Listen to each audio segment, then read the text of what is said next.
on voit à quel point on ne défend pas les intérêts français. On ne sait pas faire de guerre économique.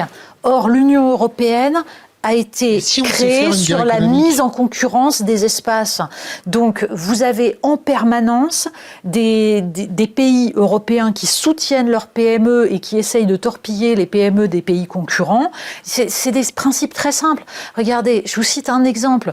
Une boîte néerlandaise qui fait en sorte qu'on finance une étude financée par le Parlement européen sur fonds européens, sur le bien-être des coiffeurs, les conditions de vie des coiffeurs.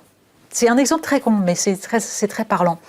Pourquoi le Parlement européen, on demande au Parlement européen de faire ça? Parce qu'on va découvrir que dans les lacs, etc., il y a des produits cancérogènes.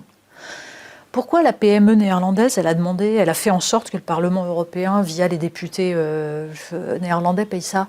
Parce qu'elle a un autre produit à mettre dans des lacs, donc elle peut avoir le monopole, et donc elle torpille tous ses concurrents.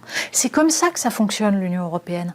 Sauf que si les Français, eux, ils soutiennent pas leur PME, on se fait totalement avoir. Les aides d'État, par exemple. Il y a eu des aides d'État, il a fallu se battre pour ça, puisque surtout, ça c'est considéré comme le mal absolu quand un État aide son économie. C'est le dogme européen, le dogme de la concurrence. Mais depuis le Covid, il y a des aides d'État qui ont été autorisées.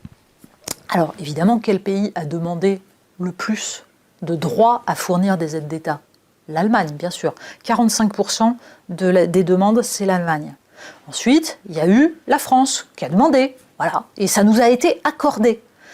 L'Allemagne a, si j'ai bonne mémoire sur les chiffres, l'Allemagne a donc versé 80 milliards d'aides d'État, si je me souviens bien. Voilà. La France, on a versé 3% des aides d'État qui nous étaient accordées. C'est-à-dire qu'on aurait le droit d'aider notre économie, on ne l'a pas fait. On ne l'a pas fait. Tout est comme ça. Je pourrais vous citer des dizaines d'exemples. Donc ça veut dire qu'on a une classe politique qui ne fait pas le boulot. Le problème, c'est pas que l'Europe est faible. Enfin, si, bien sûr on s'y prend comme des trucs. Mais le problème, c'est que la France est faible en Europe. C'est que la France ne défend pas ses intérêts en Europe.